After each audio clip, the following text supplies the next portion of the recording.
John, why are we talking about Mary, or what brings us to this subject? Well, we're talking about Mary because Mary seems to be extremely important in church history, and there are a lot of people and a lot of church traditions that are very uncomfortable with Mary today.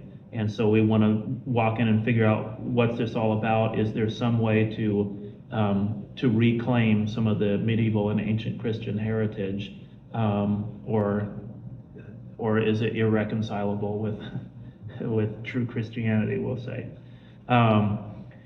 So I don't know. Maybe first we should just start talking about why is it that some people would be uncomfortable with Mary. Yeah. I think so. A lot of people will view, I guess, veneration of Mary or talk about Mary or whatever, maybe seeing it as prayers to Mary or something like that, and they'll view this as like you're adding something to Christianity. You're elevating Mary to the level of God, or you're worshiping her instead of God. Mm-hmm. And so like maybe it amounts to like a fear of idolatry, or seeing it as this is an idolatrous act. And then there's just also that sense of adding something to the faith that's not a legitimate part. Because like maybe you would see like, well, this practice isn't explicitly taught in the New Testament, so it's not an authentic practice. So those kinds of fears. Yeah, right. So I think we'll try to address some of those, because I think, especially the way that we see Mary regarded in the Orthodox tradition, to me it seems like it's a mistake to say that somehow Mary is elevated above Christ. Right. And the reason that it seems to be a mistake is because, to me, so much of the Marian imagery and symbolism and prayers and all these things just seem to be extremely Christ focused. And Mary is something of a channel that directs you toward Christ. Okay, so another I guess obstacle or opposition people might have there is, well, why do I need that if why can't I just have Christ? Mm-hmm, right. Which anything go on.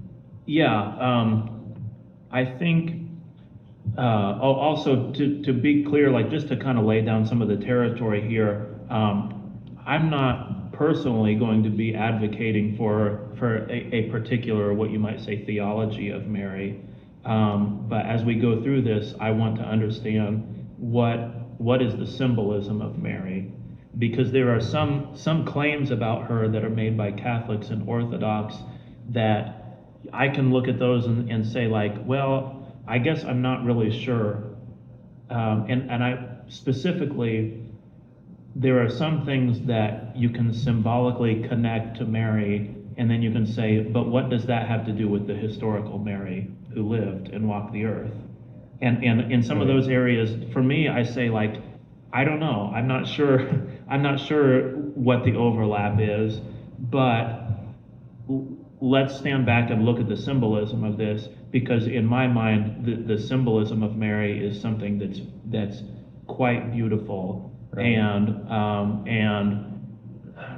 just quite like refreshing, like a big drink of cool water that a church could really use. And it expresses something about the nature of the faith, the nature of the church, the nature of God's work, that I don't know if you can express it otherwise. Mm-hmm. Like, I feel like when you cut this symbolism out, you lose something very important about Christianity. Like, it's not that you can't be a Christian if you're not, putting an icon of Mary at the front of your church, mm-hmm. or something like that.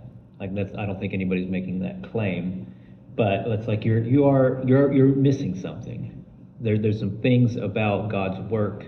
There's some things about even yourself that are just, they're not being imaged for you.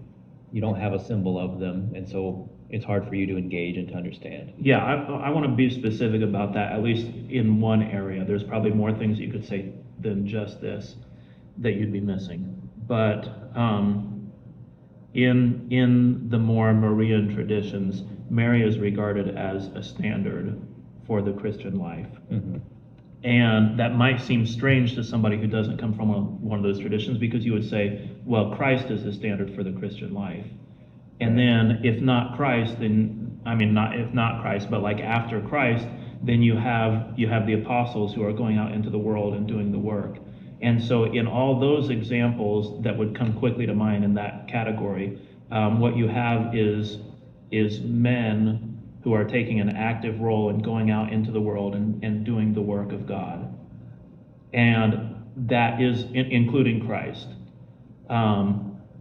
who's going into the world and doing the will of the Father. That is a standard for the Christian life. And what Mary, if you treat Mary as a standard for the Christian life, then what she represents is something very different than that, like go out and do the work. What she represents is receive from God. And to me, this, anybody who wants to talk about how the grace of God is of the utmost importance, to me, you ought to be talking about Mary because Mary is the exemplar. Like above anything else, I said I want to talk about the symbolism of Mary, but there are some other things about Mary that are very important than just this. But I think they really kind of all flow from this. What's central to the symbolism of Mary is receptivity. Right. And when you have the Annunciation, the angel Gabriel comes and says that she's going to give birth to a child that's going to sit in the throne of David, and he's describing what this child is going to mean.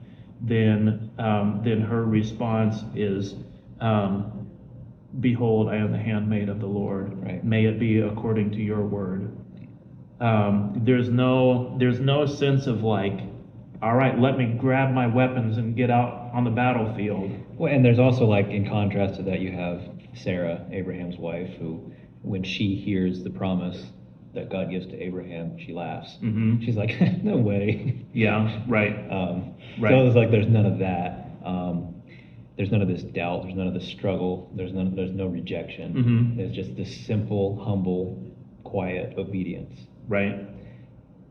Yeah, and again, that receptivity, there are these traditions that are not Marian traditions will tend to say that what the gospel is all about is grace. Right. And she is the model of what receiving grace from God looks like.